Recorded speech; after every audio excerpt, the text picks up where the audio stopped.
बिहार की राजनीति में एक बार फिर लौटा जंगल राज।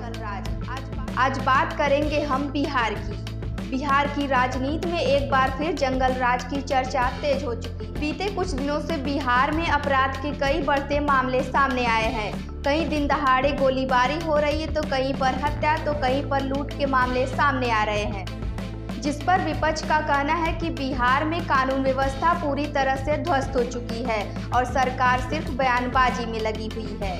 लेकिन सत्ता पक्ष का कहना है कि अपराधियों पर सख्त कार्रवाई की जा रही है, किसी को भी बख्शा नहीं जाएगा। लेकिन सवाल ये है कि आम जनता खुद को कितना सुरक्षित महसूस कर रही है। सड़क से लेकर गांव कस्बों तक डर का माहौल है। हर घटना के बाद पुलिस की कार्रवाई पर सवाल उठते हैं और यही वजह है कि एक बार फिर जंगल राज सुर्खियों में है।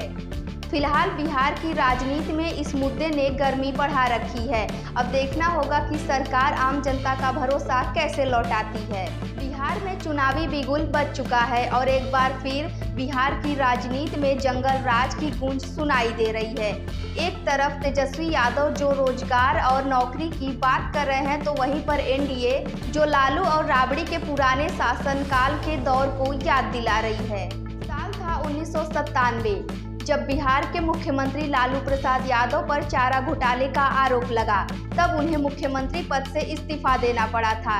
इसके बाद उनकी पत्नी राबड़ी देवी मुख्यमंत्री बनी और फिर उसी वक्त बिहार की राजनीति में एक नया शब्द जुड़ा, जंगल राज। कारण था बढ़ता अपराध, गिरता शिक्षा स्तर और डर का माहौल। लोग कहते हैं कि शाम के बाद कोई घर से बाहर नहीं निकलता था। हिंदू मुस्लिम झगड़े होते थे, सड़कों पर कानून का डर नहीं था, बच्चे पढ़ाई से दूर थे और नौजवान रोजगार से। लोग राज्य छोड़कर पलायन करने को मजबूर थे। कर्मचारियों को महीनों तक सैलरी नहीं मिलती थी और सड़कों की हालत ऐसी कि पूछो मत। अगर आंकड़ों की बात की जाए तो जब लालू प्रसाद यादव 1990 में मुख्यमंत्री बने, तब बिहार की प्रति व्यक्ति आय राष्ट्रीय औसत का 45% थी। लेकिन 2000 के आखिरी तक यह घटकर सिर्फ 25% रह गई। यानी अगर देश का व्यक्ति 100 रुपये कमा रहा था, तो बिहार का आदमी सिर्फ 25 की जीडीपी में बिहार की हिस्सेदारी 4.5% से घटकर 2.8% ही रह गई।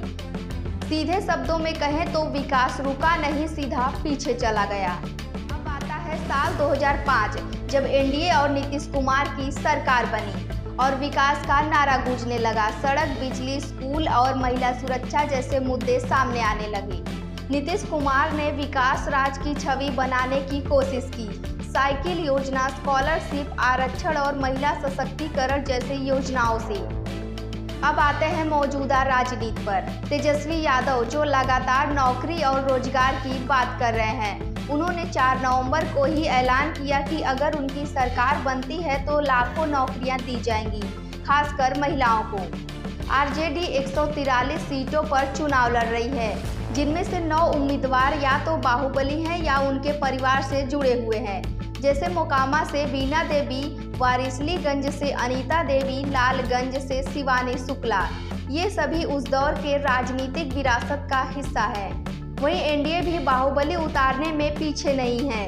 मोकामा से अनंत सिंह, एकमा से धूमल सिंह, संदेश से राधाचरण शाह, नवादा से विभा देवी जैसे प्रत्याशी एनडीए ने भी उतारे हैं। वहीं पर 16 अक्टूबर को अमित शाह ने एक रैली में जनता से पूछा, आपको विकास चाहिए या फिर जंगल राज? तो जनता ने जवाब दिया, विकास चाहिए, जिस पर अमित शाह ने कहा कि यह साफ संकेत है कि जनता अब लालू राज नहीं चाहती। दरअसल एनडीए इस बार महिलाओं को भी गोलबंद करने की कोशिश कर रहा है। राजनीतिक विश्लेषक सज्जन कुमार सिंह के मुताबिक महिला वोटरों की लामबंदी हमेशा एनडीए के पक्ष में रही है, क्योंकि सुरक्षा उनका बड़ा मुद्दा रहा है। क्योंकि उन्हें वो दौर याद है जब महिलाएं शाम ढलने से पहले घर लौटने का इंतजार किया करती थी।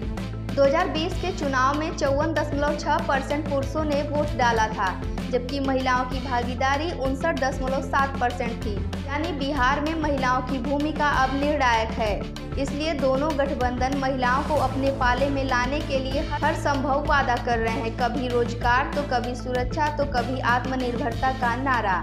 बिहार की सियासत 2 रास्तों पर खड़ी है। एक तरफ तेजस्वी यादव की नई उम्मीदें, तो दूसरी तरफ एनडीए का पुराना अनुभव।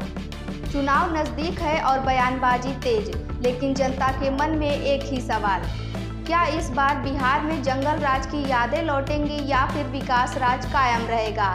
फैसला जनता के हाथ में है।